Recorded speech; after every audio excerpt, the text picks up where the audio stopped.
Si tienen un coche, seguro que cuidan su motor, procuran no pasarlo de vueltas, lo engrasan a menudo y le proporcionan el combustible adecuado. Claro que hay veces que tiene que pasar revisiones, someterse a algunos arreglos o incluso cambiarlo cuando el problema es grave o viene con defectos de fábrica. Pero tiene solución y con los cuidados acertados se puede prevenir.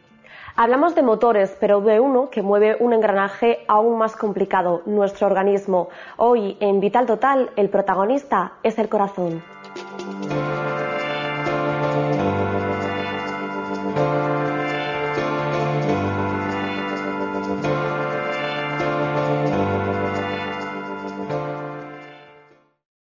Esta semana nos hemos entregado al corazón, conociendo por qué falla, cómo cuidarlo y cuándo hay que repararlo o incluso sustituirlo. Con los avances de la cirugía y el control de un especialista podemos sentirnos más seguros, sobre todo cuando disponemos de profesionales de la cardiología, como los que pasaron esta semana por Vital. Comenzamos.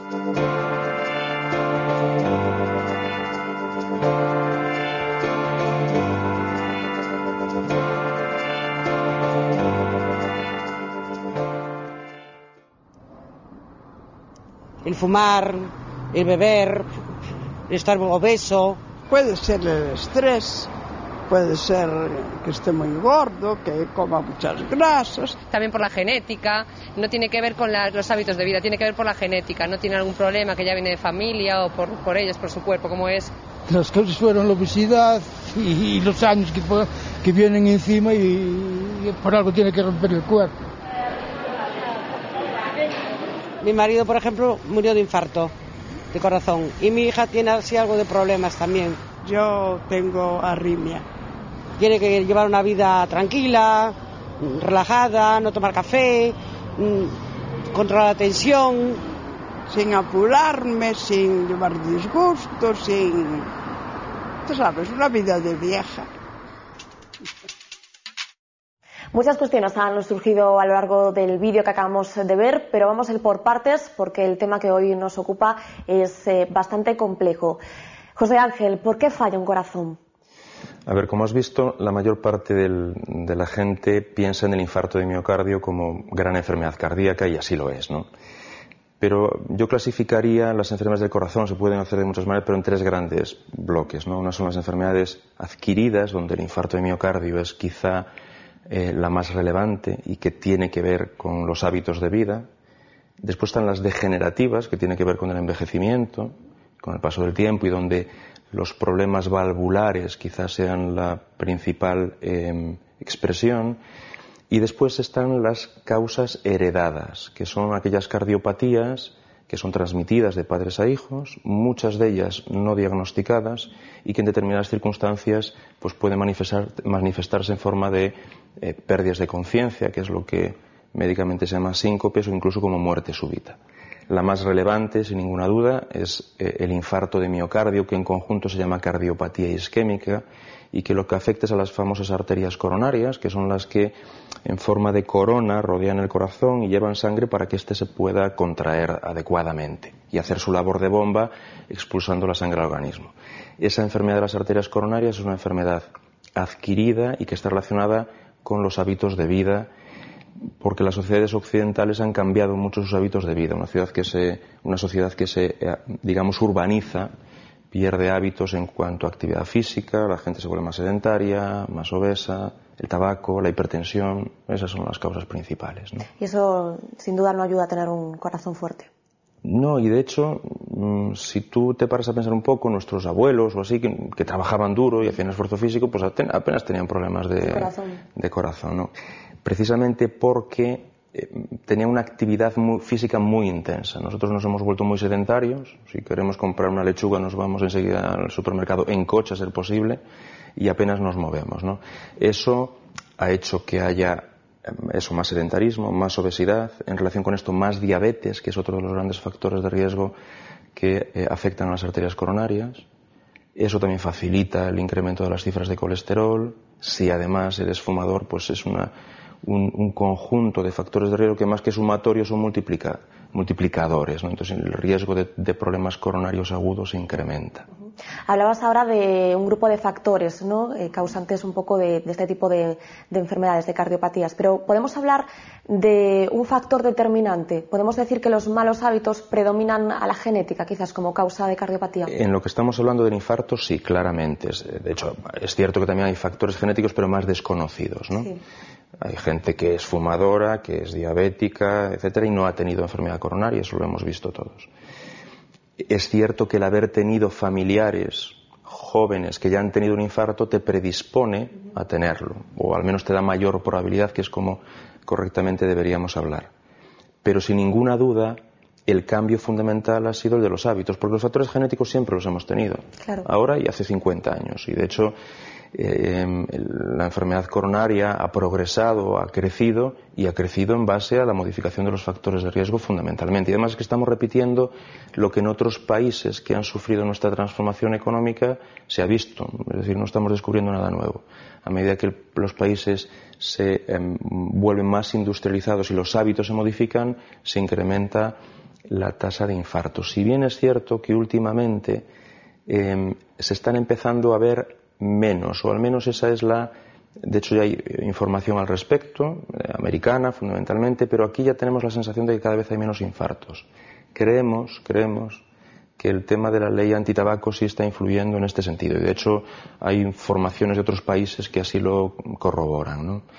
El tabaco es un factor de riesgo, sobre todo en gente joven, y cuando hablo de gente joven, hablo de unos 40, 50 años aproximadamente. A partir de esa edad, el tabaco influye menos, quizás sean otros factores, ¿no? El marcapasos es un aparato que se inserta en el corazón para estimular los latidos. ¿No es algo que le ponen a los que operan de corazón? Creo, pero vamos, no sé muy bien. Es un aparato que se pone ahí, pero no sé de qué va la cosa, vamos. Más o menos es lo que es para reanimar, para marcar la pauta del corazón, pero nada más. Es una maquinita que ayuda al corazón. Mi marido la tenía instalada.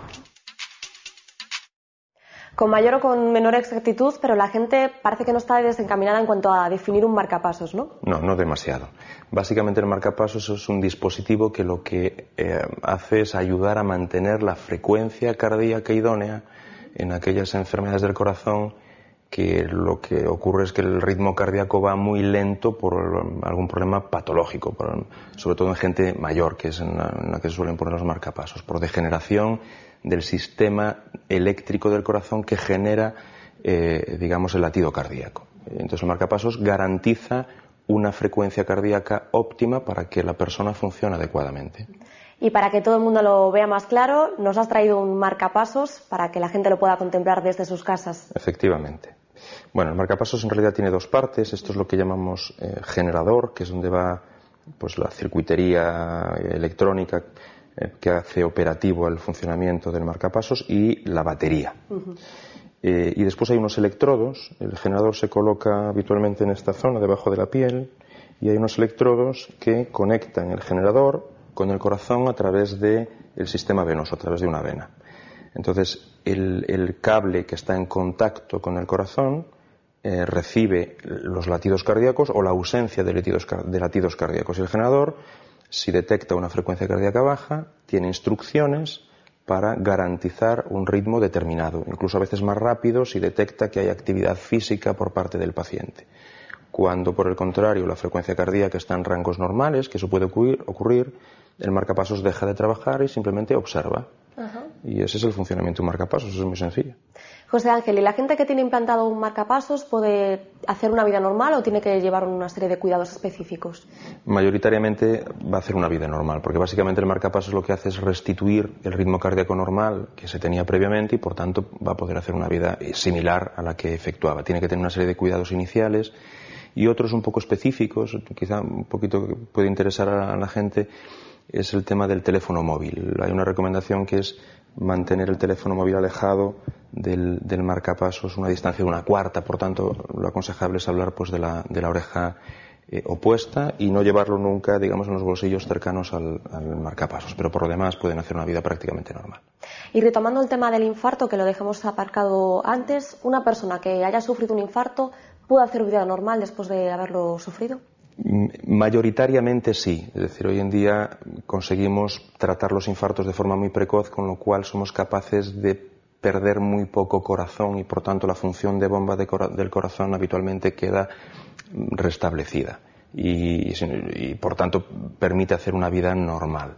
El tema está en que hay que cambiar hábitos para intentar que esto no se vuelva a repetir, que es de lo que se trata. Y cambiar hábitos a veces es complicado.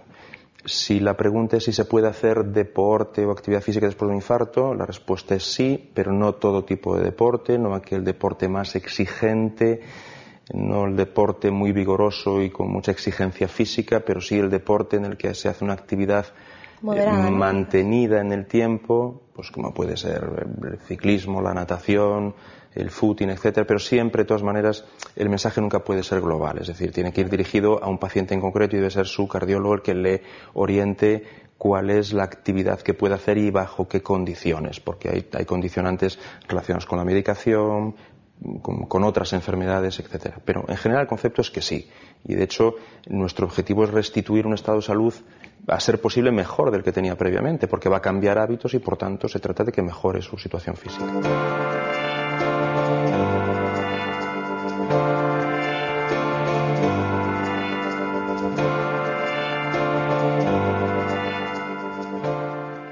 ¿Cuándo y por qué se llega al quirófano? Es decir, ¿qué cardiopatías se exigen una intervención quirúrgica? Bueno, generalmente hay como varios grandes grupos de cardiopatías que en cierta situación necesitan un tratamiento quirúrgico.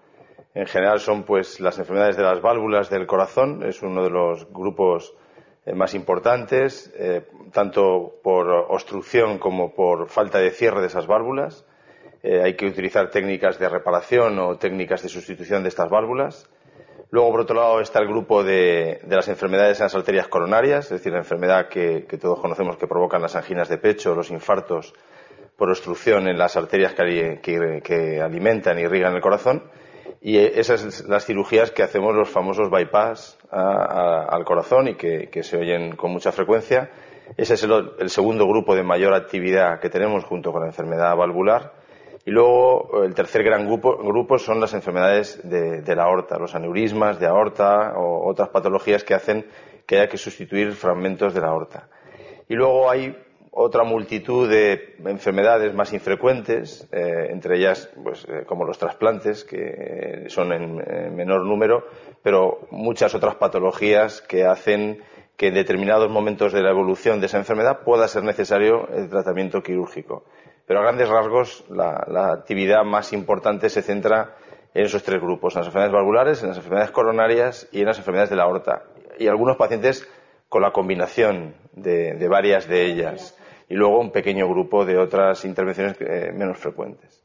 Claro que las operaciones cada vez son menos invasivas, digamos. ¿Cómo ha evolucionado en este sentido la cirugía cardíaca? Bueno, la cirugía cardíaca ha tenido como dos grandes ciclos en su historia. La cirugía cardíaca es una especialidad que solo tiene alrededor de unos 60 años de historia y realmente empezó siendo muy invasiva. Es decir, el gran avance en la cirugía cardíaca fue el hecho de poder parar el corazón y poder sustituir la función del corazón y de los pulmones por una máquina. Y ese fue el gran reto que se consiguió, porque hasta ese momento no se podía operar ningún corazón. Estamos hablando de los años 50, cuando se desarrolló esta tecnología de poder crear la llamada máquina corazón-pulmón que sustituye esta función. Ese fue un gran hito, pero es una técnica bastante invasiva, porque supone, parar el corazón, supone la extracción de la sangre del paciente, ir a una máquina para volver al paciente, lo cual conlleva algunos problemas.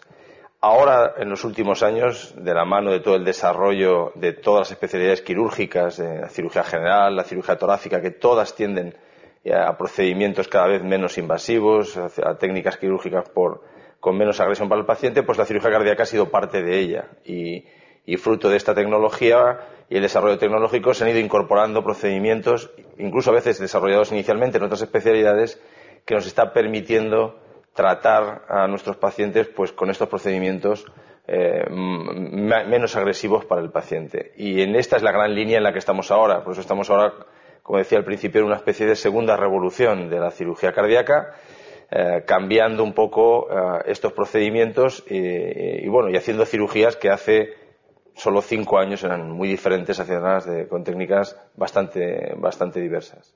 Y en esa segunda revolución, con esa nueva tecnología, se ha permitido operar cardiopatías que antes eran impensables. ¿Cuáles son algunos de esos ejemplos? Bueno, sobre todo lo más importante son las cirugías en pacientes que se consideraban, como tú has dicho antes, inoperables.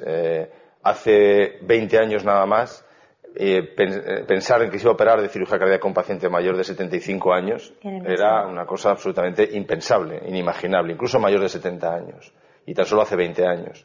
El gran cambio en toda la tecnología y un poco el desarrollo tecnológico que permite un mayor refinamiento de todas las técnicas que tenemos y de todos los materiales que tenemos ha hecho que generemos menos daños a los pacientes. Y en tanto, pues por ejemplo, el hecho de que tener un paciente conectado a esta máquina corazón-pulmón hace años, más de 1 hora, generaba un daño en el paciente muy importante que hacía que intervenciones que fueran a durar más de 1 hora ya no se planteaban.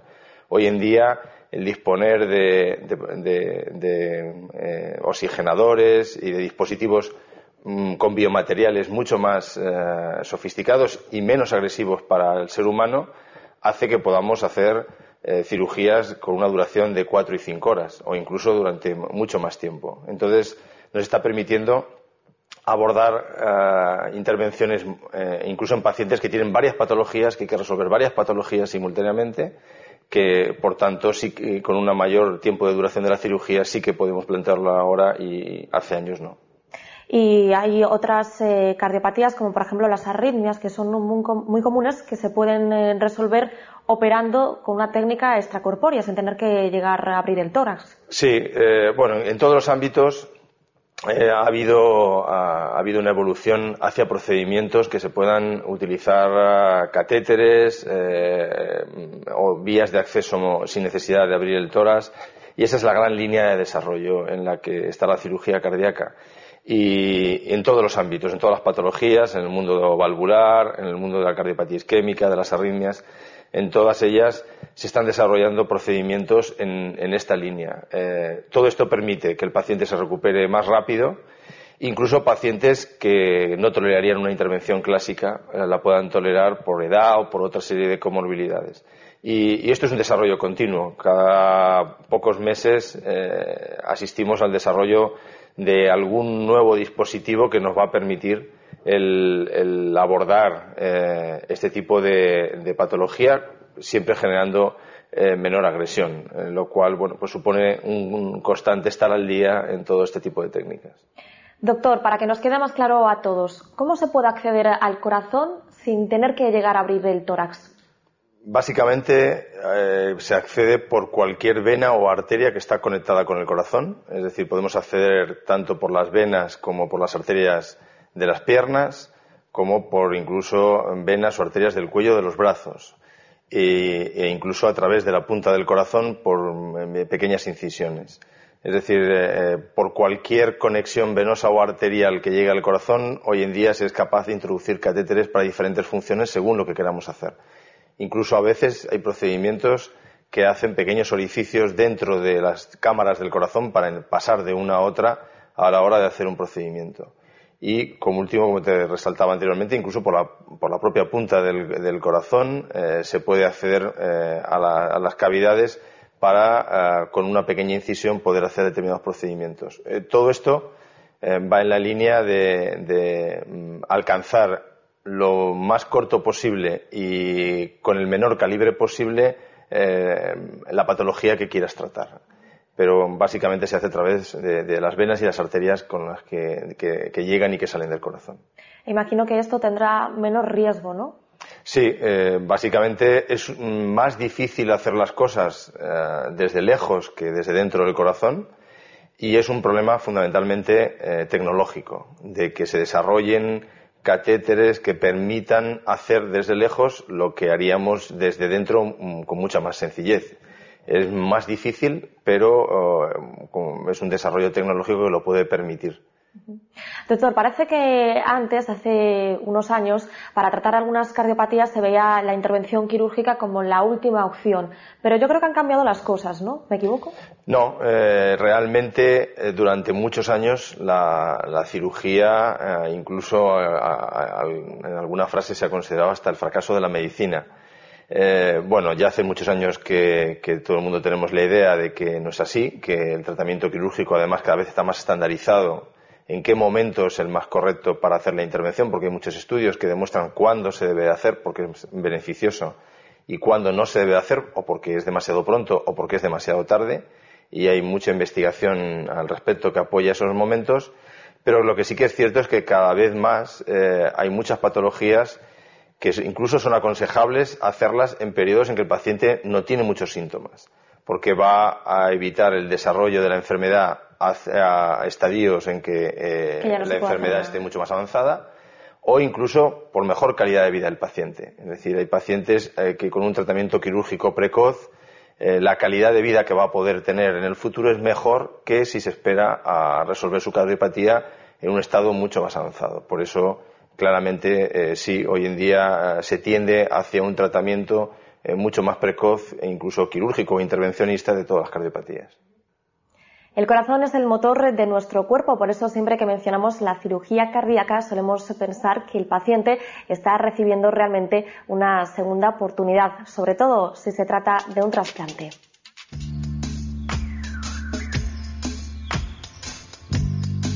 Son Fernando Serrano, que pasei por un trasplante de corazón, que foi un virus que se agravou de forma rapidísima, que me atacou directamente ao corazón e que o destruiu prácticamente en cuestión de horas. Entrei en alerta cero, le chaman alerta cero porque eres a persona nese momento en toda Europa a primeira en caso de que aparezca un corazón. Estaba enchufado a un montón de máquinas, que aquilo parecía unha nave espacial, pero realmente non sabía que pasaba. Estar metido nunha UCI, con médicos dando voltas por todas partes, que era algo realmente grave, pero non cheguei a pensar na morte en sí. Parece que eres o neno bonito, que te tratan aí con moitísimo cuidado, que non che dai, cuidado con isto, cuidado ca man, pero un trato super especial. Os médicos sempre van a luchar hasta o último momento por salvarte. É normal, un órgano para adaptarse ao teu corpo necesita un tempo. E aí pois, vas a pasar un tempo que vas a estar con problemillas e tal, é delicado, pero unha vez que pasas a etapa, pois a verdade é que incluso a túa vida mellora en todos os sentidos. Valoras máis a vida e valoras máis os gestos pequeniños que nadie, ao mellor, que non se ven. Antes de pasar por isto, sempre tuve metido na cabeza de ser donante de órganos. Diría a calquer persona que non o pensen nin 2 segundos, que ante a decisión de sí ou non, sí sempre. Porque eu nunca esperei ter a calidade de vida que teño ahora. Nunca.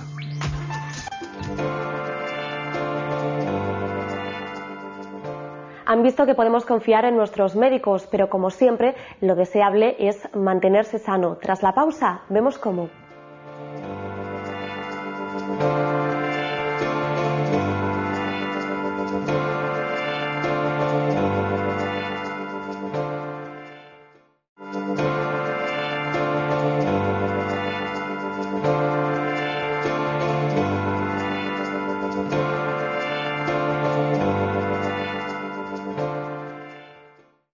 La clave está en controlar el consumo de grasas y movernos. No parece tan difícil, ¿verdad? Y realmente no lo es, sobre todo si escuchamos a nuestros colaboradores de Vital, Juan Fernández y Noa Vázquez, que esta semana también tenían cosas que aconsejarnos para mantener un corazón fuerte y bien alimentado.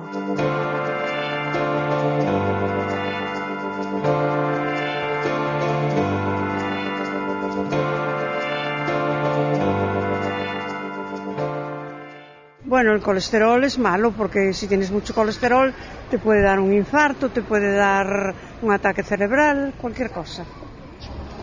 La sangre para cientos de cosas sirve la colesterol, que es malísimo tenerlo en la sangre. del bajo pues es beneficioso, ¿no? Y sin embargo el otro es pesado porque puede crear trombos e historias en la sangre, ¿no? Atascarte las venas, es malo para el corazón, para la circulación, para muchas cosas, ¿no? Hay el bueno y el malo. O sea, hay un colesterol bueno y hay un colesterol malo. O sea, creo que cuando hablamos de colesterol te refieres al malo, al HDL, el pesado. Si está alto, sí. Claro, si está bien, no es malo. Algo hay que tener. Pues hará un año, pues lo tenía bastante bien. Supongo que hará 4 meses y lo tengo un poquito cerca del límite alto. En invierno, me lo hago todos los años. Me acuerdo que tenía 130. Pues hace 3 meses. Muy bien, el bueno alto y el malo bajo. O sea que estaba muy bien, perfecto. Antes de nada, no, hemos visto que la gente tiene unos buenos niveles de colesterol, pero ¿cada cuánto debería revisárselo la gente? Bueno, yo recomiendo en general hacerse unos análisis al año, si todo está bien. Después, pues si hay ya algún problema, pues el médico le dirá a cada paciente cada cuánto tiene que hacer sus revisiones. Nos adentramos en el tema colesterol, y la primera pregunta es obvia. ¿Qué es el colesterol y cuál es la función que cumple en nuestro organismo? Pues el colesterol es una molécula grasa que está presente en nuestro organismo, bien porque lo sintetizamos nosotros o bien porque lo ingerimos con los alimentos. Es una molécula que solo existe en los animales, nunca va a estar en un vegetal. No tenemos por qué preguntarnos pues si tal verdura tiene colesterol o el arroz o cualquier otra cosa, solo existe en los animales. Es una molécula que sirve en el organismo para multitud de funciones, forma parte de las membranas celulares, forma parte de las neuronas, del cerebro, sirve para sintetizar hormonas como las hormonas sexuales, sirve para sintetizar la vitamina D, también forma parte de los jugos biliares, en fin, múltiples funciones. Múltiples funciones. Por lo que me estás contando, Noa, el colesterol no es tan malo como solemos pensar. No, el colesterol en sí no es malo, es una molécula necesaria para el organismo y por eso nuestro cuerpo la fabrica, o sea que es muy necesaria. Otra cosa es que pues tengamos unos niveles de colesterol pues un poco sobrepasados. Y como apuntaba la gente, ¿es cierto eso de que existe un colesterol bueno y un colesterol malo? Nos falta el feo solo. Y así ya rematamos el título cinematográfico. Pues sí, se habla de colesterol bueno y colesterol malo. El colesterol en el organismo va unido a unas lipoproteínas. Dependiendo de si son las de alta densidad o las de baja densidad, el colesterol le llamaremos colesterol bueno o malo. Las de alta densidad son las HDL y son las que llevan el colesterol desde las arterias, desde todos los vasos sanguíneos hasta el hígado, y allí es eliminado. Es decir, nos arrastra el colesterol adherido a los vasos sanguíneos hacia su eliminación. Al contrario, ese es el bueno. Ese es el bueno. Las LDL, que es el malo, llevaría el colesterol desde el hígado hacia los órganos periféricos, y entonces es ahí cuando se puede depositar en los vasos sanguíneos y adherirse a las paredes. Entonces, el malo se adhiere a las paredes y el bueno arrastra ese colesterol adherido de las paredes hacia su eliminación. ¿Y en qué cifras debe oscilar los niveles de colesterol que debe tener la gente para que estén en unos niveles adecuados? Pues el colesterol total, lo ideal, según la Fundación Española del Corazón, es que esté por debajo de 200. Ya peligroso sería por encima de 240. Entre 200 y 240, pues es una cosa media tirando alta. Después, el colesterol malo ha de estar por debajo de 100. O por lo menos pues entre 100 y 160 sería un valor así, pues un poco intermedio, tirando ya a malo, pero por encima de 160 ya sería muy malo. Y el bueno tenemos que tenerlo siempre por encima de 35 en hombres y de 40 en mujeres. No, y solo debemos preocuparnos cuando el nivel de colesterol malo es elevado. Eso es una cosa de las que tenemos que preocuparnos, pero también de que el bueno esté demasiado bajo. O sea, es importante que la relación entre uno y otro sea la óptima. lo ideal es que la relación entre el LDL y el HDL sea menor de 3,6. Nos quedamos con ese dato, que sea una relación óptima entre el colesterol bueno, el HDL y el malo, el LDL. Lo que estamos aprendiendo contigo, Noa. No comer grasas saturadas, comer muchas verduras y muchas cosas a la plancha. Andar mucho, beber mucho. La cebolla, aparte de otras propiedades que tiene, creo que también es buena. Las verduras, las frutas, la carne sin grasa, el pescado azul, pescado, todo eso. Yo creo que lo mejor es el aceite de oliva natural. Eso no te produce colesterol ni es malo, claro, es bueno. Habría que reducir los que son malos y luego, sobre todo, dieta y ejercicio, evidentemente. Parece que la gente ha acertado y además lo tiene bastante claro. Hacer ejercicio y lo que veníamos diciendo a lo largo del programa, consumir fruta, consumir pescado azul, legumbres, pero no, ¿qué más podemos hacer para reducir los niveles de colesterol? Pues también es importante que el consumo de fibra sea adecuado, sobre todo fibra soluble, que está presente pues en las legumbres, en cereales como la avena, que es muy importante, y en frutas y verduras. ¿Por qué es tan importante la fibra? Pues porque nos hace un efecto en el intestino de atrapar un poquito las moléculas de colesterol y entonces no deja que absorbamos tanto colesterol en el intestino, entonces vamos a tener menos colesterol en el organismo a través de la alimentación. Qué importante. Y además de la fibra, ¿qué otros alimentos nos ayudan a bajar los niveles de colesterol? Pues por ejemplo también el ajo. El ajo es muy importante también para bajar el colesterol y también la cebolla.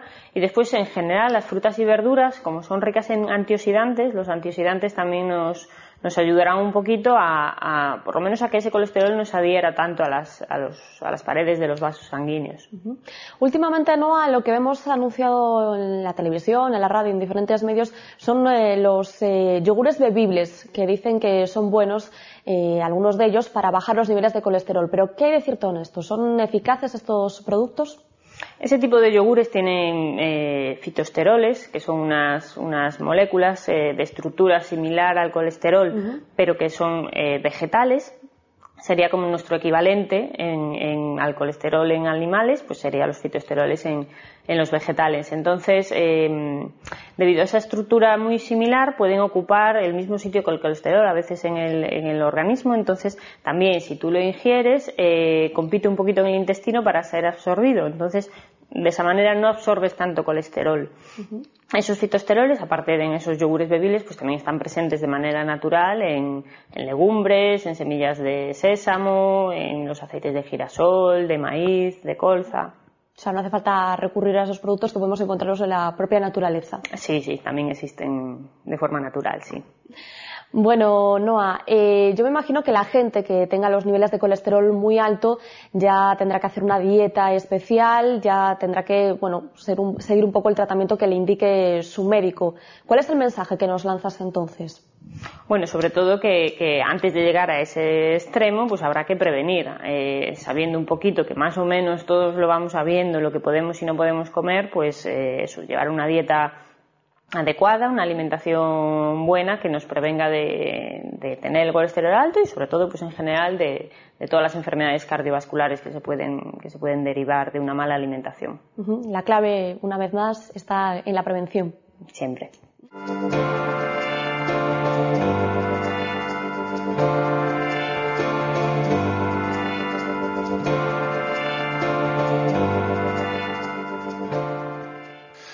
Según el último informe que ha desarrollado la Xunta en función de una serie de estudios a nivel estatal, la obesidad infantil en Galicia es del 30%, superior a la media española, 22%. La obesidad de adultos está en un 23%, la estatal en un 14%. Por tanto, la actividad física insuficiente se demuestra en el 63% de nuestra población, lo cual quiere decir, según este estudio, que el 65% de los gallegos no practica ningún deporte. Voy a ser pesimista. No me creo yo que hagan los gallegos deporte. Porcentaje muy alto, ¿no? 65%. Es tremendamente alto. tremendamente alto. Juan, hablamos entonces de hacer ejercicio. ¿Cuáles son aquellos que nos ayudarían a fortalecer nuestro corazón para tenerlo más sano? Bueno, después de estos datos que hemos dado y que nos hablan de obesidad, que nos hablan de sobrepeso, la principal consecuencia patológica que tiene son todo lo relacionado con nuestro corazón, con las enfermedades cardiovasculares. Solo vamos a dar un dato. No practicar actividad física aumenta en un 150%, 150, nuestras probabilidades de tener o desarrollar algún tipo de enfermedad cardiovascular. Entonces, bueno, esto nos pone, digamos, en el disparadero, en nuestro punto de salida para tomarnos en serio pues nuestro sobrepeso, nuestros hábitos alimenticios, si fumamos o no fumamos, si abusamos o no abusamos del alcohol. Es decir, nos viene a poner en el lugar de replantearnos nuestros hábitos. Muchas veces hemos hablado ya en diferentes programas de hábitos saludables, pero en este caso nos vamos a centrar en todo lo que tiene que ver con nuestro corazón, con nuestro motor, ¿no? ¿Y cuáles son entonces esos ejercicios y con qué frecuencia deberíamos practicarlos para tener ese corazón más fuerte y más sano? Bien, lo primero que tenemos que hacer es acudir a nuestro médico. Volvemos una vez más al método, ¿no? Acudir a nuestro médico, él nos hará las pruebas pertinentes, seguramente nos mandará a hacer una analítica completa para saber cómo andamos de índices de colesterol, de triglicéridos, de esto que le preocupa mucho a la gente mayor, pero que quizás a partir de los 25 o 30 años debamos de hacerlo un chequeo todos. Una vez tenemos todo eso y tenemos, por decirlo así, el informe médico, acudir con ese informe médico a un profesional de la actividad física y el deporte. Antes hablábamos fuera de cámara de que incluso hay sitios en Europa y pues en España ya han hecho alguna que otra experiencia en Cataluña, donde en los propios centros de salud hay un especialista, un licenciado en actividad física y deportes, donde el médico, cuando detecta que puede haber algún tipo de anomalía o desviación de algún parámetro, manda al enfermo o al paciente que acuda a la consulta donde está este profesional, que le va a dar las pautas del ejercicio físico que tiene que hacer. Por lo tanto, singularizar y dar normas generales es muy fácil.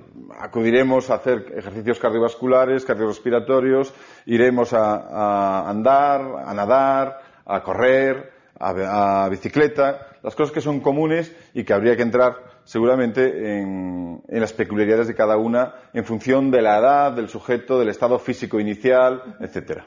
Entonces, por lo que me has dicho, entiendo que debemos guiarnos tanto por nuestro médico como por el preparador físico, ¿no?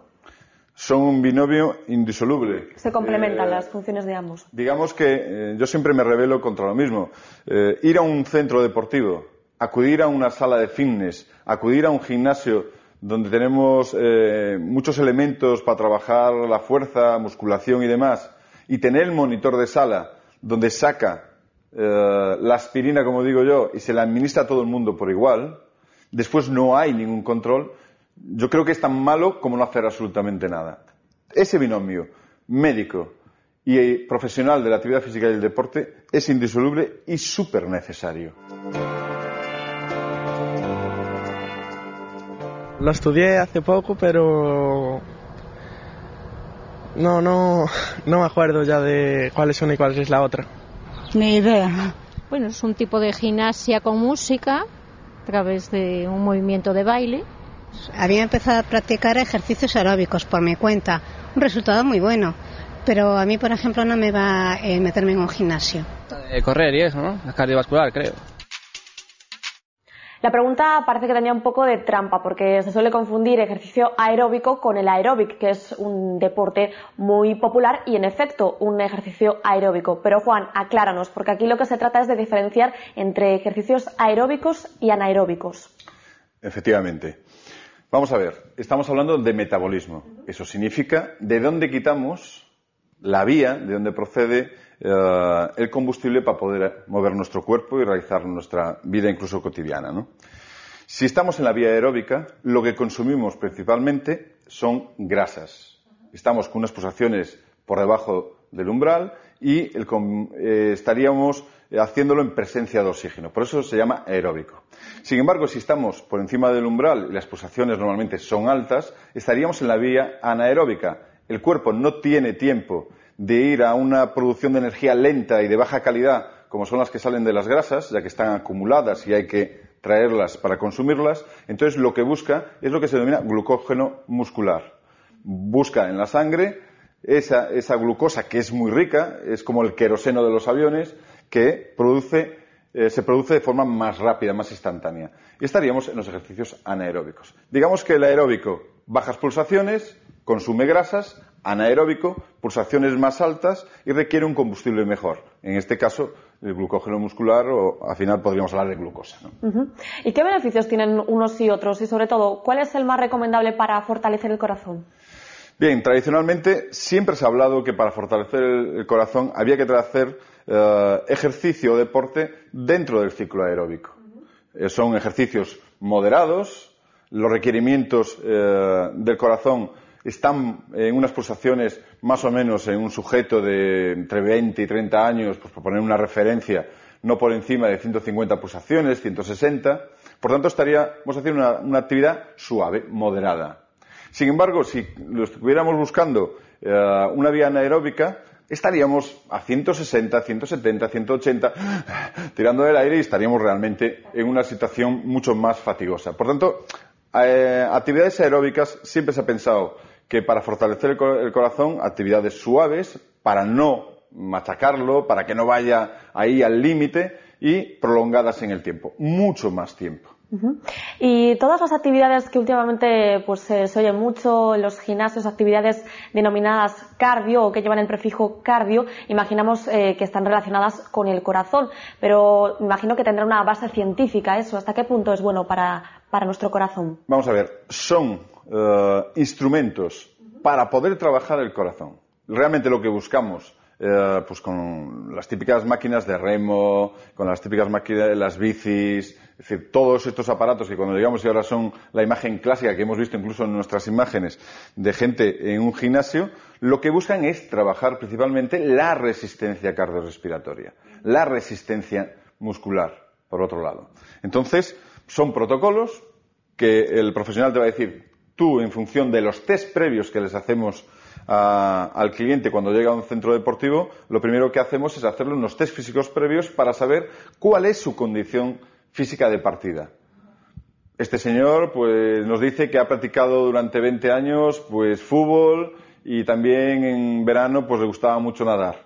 Lleva un año sin hacer actividad física reglada. Bueno, le hacemos unos test, nos salen unos parámetros y decimos, usted va a hacer hoy 10 minutos y no va a subir de 140 pulsaciones.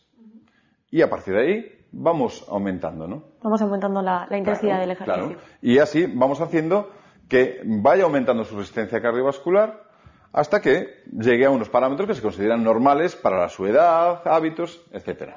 Claro que hasta ahora hemos estado hablando de los ejercicios que deben practicar aquellas personas sanas o que aspiran a conservar su salud, pero las personas con cardiopatías lo que deben de hacer es acudir a su médico especialista para que les indique qué ejercicios deben realizar. Una manera de hacerlo es a través de una prueba de esfuerzo.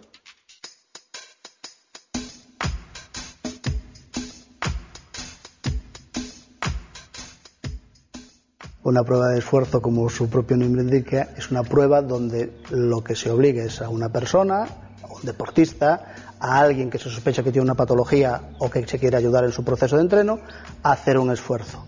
¿Por qué es necesario? Porque muchas veces en reposo no aparece absolutamente nada, pero lo que queremos saber es el nivel máximo de esfuerzo que esa persona puede soportar, o si puede tener alguna limitación al alcanzar determinada intensidad de trabajo. En principio se debe hacer una prueba de esfuerzo con el Colegio Americano de Medicina de Deporte aquellas personas que, no siendo deportistas habituales, presenten o superen determinada edad.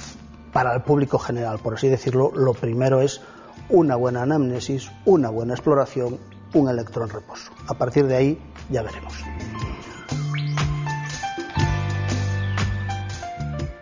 Cardiólogos, desde el punto de vista cardiológico y cuando se sospecha una patología, y especialistas en medicina del deporte, son las personas Cuando se trata de algún problema neumológico, los neumólogos también, ¿no? Porque muchas veces en un asma inducida por ejercicio, en algunos cuadros obstructivos o restrictivos, o gente que ha tenido por trabajo incluso alguna patología broncopulmonar, es conveniente ver también.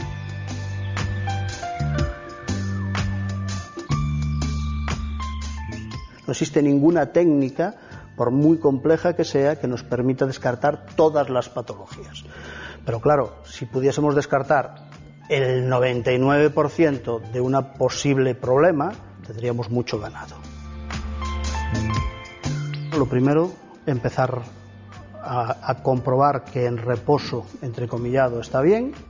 Lo que se hace es un protocolo donde al mismo tiempo que se incrementa la velocidad, para obligar a ese corazón a subir de vueltas, sube la pendiente.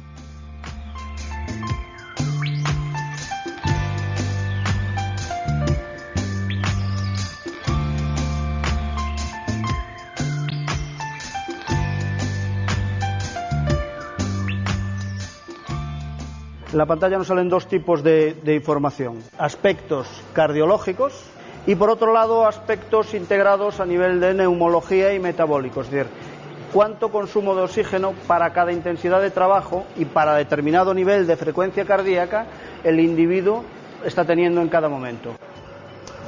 Una vez que la prueba termina, comprobamos que todo va bien durante la recuperación, es decir, comprobamos que está bien en reposo, que está bien al inicio de ejercicio, que está bien en esfuerzo y que la recuperación también es aceptable. ¿Todo bien?